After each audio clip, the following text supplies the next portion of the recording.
ನೋಡ್ತಾ ಇದ್ರೆ ರಿಪಬ್ಲಿಕ್ ಕನ್ನಡ. ನಾನು ವೀರೇಶ್ ಶಿವಾನಂದ್ ಅಂಬಿ.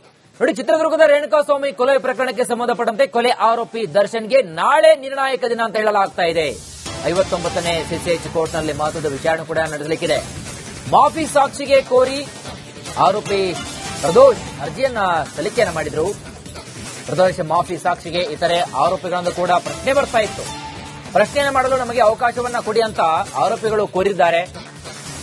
ಇನ್ನು ಹಾಗಾದ್ರೆ ಪ್ರಶ್ನೆ ಮಾಡುವ ಹಕ್ಕಿದೆಯಾ ಎಂಬ ಬಗ್ಗೆ ಕೂಡ ನಾಳೆ ಕೂಡ ವಿಚಾರಣೆ ಆಗುತ್ತೆ. ಕೋರ್ಟ್ ಮಾಫಿ ಸಾಕ್ಷಿ ಪರಿಗಣಿಸಿದ್ರೆ ದರ್ಶನ್ಗೆ ಮತ್ತಷ್ಟು ಸಂಕಷ್ಟ ಎದುರಾಗುವ ಸಾಧ್ಯತೆ ಇದೆ ಅಂತ ಹೇಳಲಾಗ್ತಾ ಇದೆ. ಹಾಗಾಗಿ ಚಾಲೆಂಜಿಂಗ್ ಸ್ಟಾರ್ ದರ್ಶನ್ ನಿರಂತರವಾಗಿ ಸಂಕಷ್ಟಗಳ ಸರಮಾಲೆಯಲ್ಲಿ ಬೆಂದು ಹೋಗ್ತಾ ಇದ್ದಾರೆ. ಒಂದಾದ ನಂತರ ಮತ್ತೊಂದರಂತೆ ದರ್ಶನ್ಗೆ ಮಾಫಿ ಈಗ ಸಂಕಷ್ಟವನ್ನ ತಂದಿಡುತ್ತಾ ಅಂತಕ್ಕಂಥ ಪ್ರಶ್ನೆ ಬರ್ತಾ ಇದೆ. ರೇಣುಕಾಸ್ವಾಮಿ ಕೊಲೆ ಪ್ರಕರಣಕ್ಕೆ ಸಂಬಂಧಪಟ್ಟಂತೆ ದರ್ಶನ್ಗೆ ನಾಳೆ ನಿರ್ಣಾಯಕ ಒಂದು ದಿನ ಅಂತ ಹೇಳಲಾಗ್ತಾ ಇದೆ. 59ನೇ ಸಿಸಿಎಚ್ ಕೋರ್ಟ್ನಲ್ಲಿ ಮಹತ್ವದ ವಿಚಾರಣೆ ಕೂಡ ನಾಳೆ ನಡೆಯಲಿದೆ. ಮಾಫಿ ಸಾಕ್ಷಿಗೆ ಆರೋಪಿ ಪ್ರದೋಷ್ ಅರ್ಜಿಯನ್ನ ಕೋರಿದ್ರು. ಇನ್ನು ಪ್ರದೋಷ್ ಮಾಫಿ ಸಾಕ್ಷಿಗೆ ಇತರ ಆರೋಪಿಗಳಿಂದಲೂ ಕೂಡ ಪ್ರಶ್ನೆ ಬರ್ತಾ ಇದೆ. ಅವರಿಗೆ ಏನಕ್ಕೆ ಅವಕಾಶ ನಮಗೂ ಕೊಡಿ, ಪ್ರಶ್ನೆ ಮಾಡಲು ಅವಕಾಶ ಆಗಿದ್ರೆ ಕೋರಿದ್ದಾರೆ. ಹಾಗಾದ್ರೆ ಆರೋಪಿಗಳು ಪ್ರಶ್ನೆ ಮಾಡುವಂತಹ ಹಕ್ಕಿದೆಯಾ ಅವರಿಗೆ? ಇದರ ಬಗ್ಗೆ ಕೂಡ ಒಂದು ಕೋರ್ಟ್ನಲ್ಲಿ ಎಲ್ಲದರ ಕುರಿತಾಗಿ ಚರ್ಚೆ ಕೂಡ ಆಗುತ್ತೆ. ವಾದ ಪ್ರತಿವಾದ ಎಲ್ಲವನ್ನೂ ಕೂಡ ಆಲಿಸ್ತಾರೆ ನ್ಯಾಯಾಧೀಶರು. ಇನ್ನು ಕೋರ್ಟ್ ಮಾಫಿ ಸಾಕ್ಷಿಯನ್ನ ಒಂದು ವೇಳೆ ಪರಿಗಣಿಸಿದ್ದೇ ಆದಲ್ಲಿ ದರ್ಶನ್ಗೆ ಮತ್ತಷ್ಟು ಸಂಕಷ್ಟ ಎದುರಾಗುತ್ತೆ. ಚಿತ್ರದುರ್ಗದ ರೇಣುಕಾಸ್ವಾಮಿ ಕೊಲೆ ಕೇಸ್ಗೆ ಬಿಗ್ ಟ್ವಿಸ್ಟ್ ಸಿಗ್ತಾ ಇದೆ. ಮಾಫಿ ಸಾಕ್ಷಿ ಅರ್ಜಿಗೆ ಸಲ್ಲಿಕೆಯೂ ಕೂಡ ಮೊದಲೇ ಆರೋಪಿ ಪ್ರದೋಷ್ ಪ್ಲಾನ್ ಮಾಡಿಕೊಂಡಿದ್ರಂತೆ.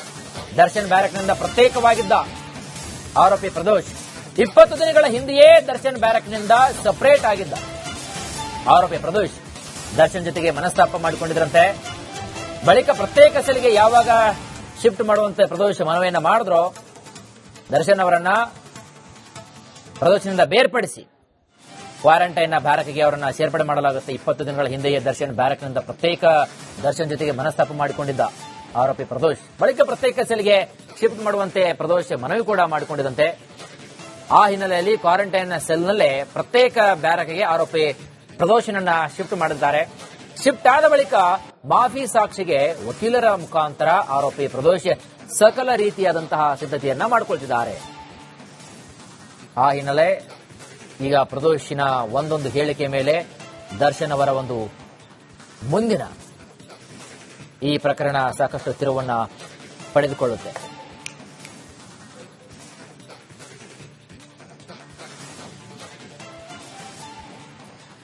ಹೆಚ್ಚಿನ ಮಾಹಿತಿಯನ್ನು ಕೊಡ್ತಾರೆ ನಮ್ಮ ಪ್ರತಿನಿಧಿ ಅರವಿಂದ್ ಲೈವ್ ಅಲ್ಲಿ ಜಾಯ್ನ್ ಆಗಿದ್ದಾರೆ. ಅರವಿಂದ್, ನಾವು ನೋಡ್ತಾ ಇದ್ದೀವಿ ನಾಳೆ ದರ್ಶನ್ ಅವರ ಪಾಲಿಗೆ ಒಂದು ಮಹತ್ವವಾಗಿರತಕ್ಕಂತಹ ಹಾಗೂ ಒಂದು ಅಂತಿಮವಾದಂತಹ ಒಂದು ವಿಚಾರಣೆ ಅಂತ ಹೇಳಬಹುದು.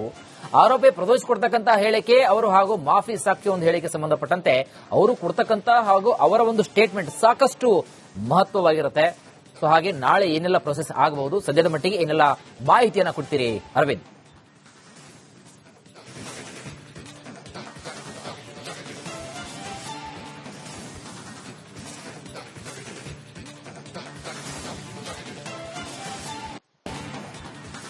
ಎಸ್ ವೀರೇಶ್, ಖಂಡಿತವಾಗ್ಲೂ ಕೂಡ ಈ ಚಿತ್ರದುರ್ಗದ ರೇಣುಕಾಸ್ವಾಮಿ ಹತ್ಯೆ ಪ್ರಕರಣ ಏನಿತ್ತು, ಈ ಪ್ರಕರಣ ಬೆಳಕಿಗೆ ಬಂದಂತಹ ಹಂತದಿಂದಲೂ ಕೂಡ ಬಹಳಷ್ಟು ಟ್ವಿಸ್ಟ್ ಗಳನ್ನ ಇಲ್ಲಿ ತೆಗೆದುಕೊಂಡಿತ್ತು. ಈಗ ಪ್ರದೋಷ್ A14 ಆರೋಪಿಯಾಗಿರುವಂತಹ ಪ್ರದೋಷ್ ಮಾಫಿ ಸಾಕ್ಷಿಯಾಗಿ ಹೇಳಿಕೆಯನ್ನು ಕೊಟ್ಟಿರುವಂತದ್ದು. ಈ ಒಂದು ಮಾಫಿ ಸಾಕ್ಷಿಯ ಒಂದು ನಿರ್ಧಾರವನ್ನ ಆತ 20 ದಿನಗಳ ಹಿಂದೆಯೇ ಪರಪನಗರದ ಸೆಲ್ ನಲ್ಲಿ ಆತ ತೆಗೆದುಕೊಂಡಿದ್ದ. ಜೊತೆಗೆ ಅವರ ಪರ ವಕೀಲರಿಗೂ ಕೂಡ ಅದನ್ನ ಮಾಹಿತಿಯನ್ನು ಹಂಚಿಕೊಂಡಿದ್ದ ಅನ್ನುವಂಥದ್ದು ಈಗ ಬೆಳಕಿಗೆ ಬಂದಿರುವಂತಹ ಅಂಶ. ಇದರಲ್ಲಿ ಆತ ಉಲ್ಲೇಖ ಮಾಡಿರುವಂತದ್ದು, ಬ್ಯಾರಕ್ ನಲ್ಲಿ ನನಗೆ ಮಾನಸಿಕವಾಗಿ ತುಂಬಾ ತೊಂದರೆ ಆಗ್ತಾ ಇದೆ, ಜೊತೆಗೆ ನಾನು ನನ್ನ ತಪ್ಪುಗಳನ್ನ ಒಪ್ಕೊಳ್ತೀನಿ ಅಂತ ಆತ ಅವರ ವಕೀಲರಿಗೆ ತಿಳಿಸಿರುವಂತದ್ದು. ಆ ಬಳಿಕ ಮಾಫಿ ಸಾಕ್ಷಿಯ ಒಂದು ಅರ್ಜಿಯನ್ನ ಆತ ಹಾಕ್ತಾನೆ. ಇದೆಲ್ಲವೂ ಕೂಡ ನಾಳೆ ವಿಚಾರಣೆಯಲ್ಲಿ ಒಂದು ಬಿಗ್ ಡೇನೆ ಅಂತ ಹೇಳ್ಬೋದು. ದರ್ಶನ್ ಅವರಿಗೆ ತುಂಬಾ ಮುಖ್ಯವಾದಂತಹ ದಿನ, ಜೊತೆಗೆ ಪ್ರದೋಷ್ಗೂ ಕೂಡ ತುಂಬಾ ಮುಖ್ಯವಾಗಿರುವಂತಹ ದಿನ. ಇಲ್ಲಿ ಮಾಫಿ ಸಾಕ್ಷಿಯಲ್ಲಿ ಆತ ಈ ಘಟನೆ ಏನಾಗುತ್ತೆ, ಘಟನೆ ನಡೆದ ಬಳಿಕ ಆ ಒಂದು ಕೊಲೆಯ ಒಂದು ತನಿಖಾಧಿಕಾರಿ ಆ ಒಂದು ಚಾರ್ಜ್ ಶೀಟ್ ನ ಸಲ್ಲಿಕೆ ಮಾಡಿದಂತಹ ಸಮಯದಲ್ಲಿ ಪ್ರದೋಷ್ನ ಎಲ್ಲಾ ರೀತಿಯಾದಂತಹ ಒಂದು ಕೃತ್ಯದ ಡೀಟೇಲ್ಸ್ ನ ಅಲ್ಲಿ ಉಲ್ಲೇಖ ಮಾಡಿರ್ತಾರೆ. ಎಲ್ಲಾ ಆರೋಪಿಗಳದ್ದು ಕೂಡ ಮಾಡಿರ್ತಾರೆ. ಅದರಲ್ಲಿ ಪ್ರದೋಷ್ ಈಗ ಹೇಳ್ತಾ ಇರುವಂತದ್ದು ತನಿಖಾಧಿಕಾರಿ ಉಲ್ಲೇಖ ಮಾಡಿರುವಂತಹ ಅಂಶ ಏನಿದೆ ಅದೆಲ್ಲವೂ ಕೂಡ ಸತ್ಯ. ನಾನು ಈ ರೀತಿಯಾಗಿ ಅಂಶಗಳನ್ನ ಮಾಡಿದೀನಿ ಅನ್ನುವಂಥದ್ದನ್ನ ಆತ ಒಪ್ಕೊಂಡಿರುವಂತದ್ದು. ಅದರ ಜೊತೆಗೆ ದರ್ಶನ್ ಅವರು ಒಂದು ಬ್ಲಾಕ್ ಮೇಲ್ ಮಾಡಿದ್ರು. ಅಂದ್ರೆ ನೀನೇನಾದ್ರೂ ಇದರಲ್ಲಿ ನನಗೆ ಸಹಾಯ ಮಾಡಿಲ್ಲ ಅಂದಿದ್ದೆ ಆದಲ್ಲಿ ನಾನು ಗನ್ ತೆಗೆದುಕೊಂಡು ಆತ್ಮಹತ್ಯೆ ಮಾಡ್ಕೊಳ್ತೀನಿ ಅನ್ನುವಂತಹ ಸ್ಫೋಟಕವಾದಂತಹ ಅಂಶವನ್ನ ಈಗ ಪ್ರದೋಷ್ ಹೇಳ್ತಾ ಇರುವಂತದ್ದು. ಈ ಒಂದು ರೀಸನ್ ಈ ಒಂದು ಕಾರಣವನ್ನ ಅವರು ಅಂದ್ರೆ ದರ್ಶನ್ ಅವರು ಈ ಹಿಂದೆ ಪ್ರದೋಷ್ಗೆ ಅಂದ್ರೆ ಆ ಒಂದು ಘಟನೆ ನಡೆದಂತ ಸಂದರ್ಭದಲ್ಲಿ ಹೇಳಿದ್ರು. ಹಾಗಾಗಿ ನಾನು ಅವರಿಗೆ ಸಹಾಯ ಮಾಡಿದೆ.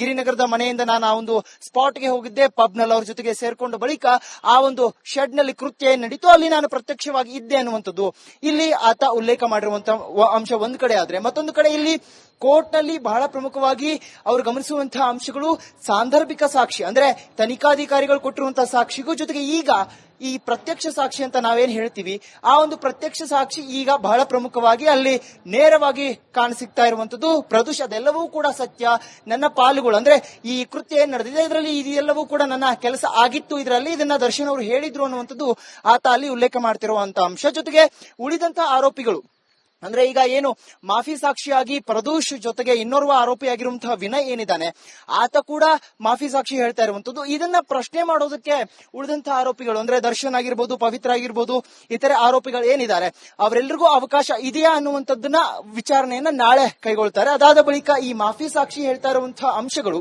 ಜೊತೆಗೆ ತನಿಖಾಧಿಕಾರಿ ಉಲ್ಲೇಖ ಮಾಡಿರುವಂತಹ ಒಂದು ಸಾಕ್ಷಿ ಸಾಂದರ್ಭಿಕ ಸಾಕ್ಷಿ ಅಂತ ಏನ್ ಹೇಳಲಾಗುತ್ತೆ ಆ ಸಾಕ್ಷಿಗಳು ಎರಡಕ್ಕೂ ಹೋಲಿಕೆ ಆಗುತ್ತಾ ಅಥವಾ ಬೇರೆ ಒಬ್ಬರನ್ನ ಸಿಕ್ಕಾಕ್ಸೋದಕ್ಕಾಗಿ ಇಲ್ಲಿ ಪ್ರದೋಷ್ ಈ ಒಂದು ನೆಪವನ್ನ ಒಡ್ಡಿದ್ನ, ಜೊತೆಗೆ ತಾನು ಹೊರಗಡೆ ಬರುವಂತಹ ಒಂದು ಸ್ವಾರ್ಥಕ್ಕಾಗಿ ಈ ರೀತಿ ಏನಾದ್ರೂ ಮಾಡಿದ್ನ ಅನ್ನುವಂಥದ್ದು ಕೂಡ ಇಲ್ಲಿ ಕೋರ್ಟ್ ಗಮನ ಹರಿಸುತ್ತೆ. ಅದಾದ ಬಳಿಕ ಈ ಒಂದು ಸಾಕ್ಷಿ ಏನಿದೆ ಮಾಫಿ ಸಾಕ್ಷಿಯ ಬಗೆಗಿನ ವಿಚಾರಣೆ ನಡೆಯುತ್ತೆ.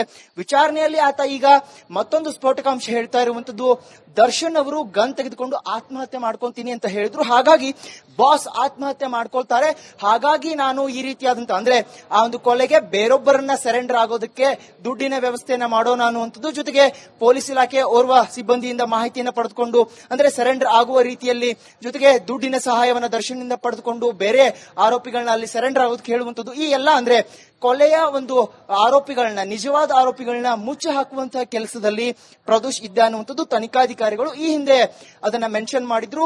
ಚಾರ್ಜ್ ಶೀಟ್ ನಲ್ಲಿ ಉಲ್ಲೇಖವಾದಂತಹ ಅಂಶ ಈ ಹಿಂದೆ ಕೋರ್ಟ್ಗೂ ಕೂಡ ಗೊತ್ತಿತ್ತು. ಇದೆಲ್ಲವೂ ಗೊತ್ತಿರುವಂತಹ ಅಂಶ ಏನಿತ್ತು ಅದೆಲ್ಲವನ್ನೂ ಕೂಡ ನಾನು ಮಾಡಿದ್ದೇನೆ ಅಂತಾನೆ ಈಗ ಪ್ರದೋಷ್ ಲಿಖಿತ ರೂಪದಲ್ಲಿ ಮಾಫಿ ಸಾಕ್ಷಿಯಾಗಿ ಕೋರ್ಟ್ ಮುಂದೆ ಬಂದು ನಿಂತಿರುವುದು. ಒಟ್ಟಾರೆಯಾಗಿ ಹೇಳೋದಾದ್ರೆ ಈ ದರ್ಶನ್ ಅವರ ಒಂದು ಕೃತ್ಯಗಳು ಉಳಿದಂತಹ ಆರೋಪಿಗಳ ಕೃತ್ಯ ಏನೆಲ್ಲ ಇತ್ತು ಆ ಬಗೆಗೆ ಈತ ಏನ ಅಂತ ಹೇಳ್ತಾನೆ, ಜೊತೆಗೆ ಈ ಒಂದು ಕೊಲೆಗೆ ಮುಖ್ಯ ಕಾರಣ ಏನು ಇದೆಲ್ಲವೂ ಕೂಡ ನಾಳೆಯ ಒಂದು ವಿಚಾರಣೆಯಲ್ಲಿ ತುಂಬಾ ಮಹತ್ವವನ್ನು ಪಡೆದುಕೊಂಡಿದೆ. ಒಟ್ಟಾರೆಯಾಗಿ ದರ್ಶನ್ ಅವರಿಗೆ ನಾಳೆ ಬಿಗ್ ಡೇ.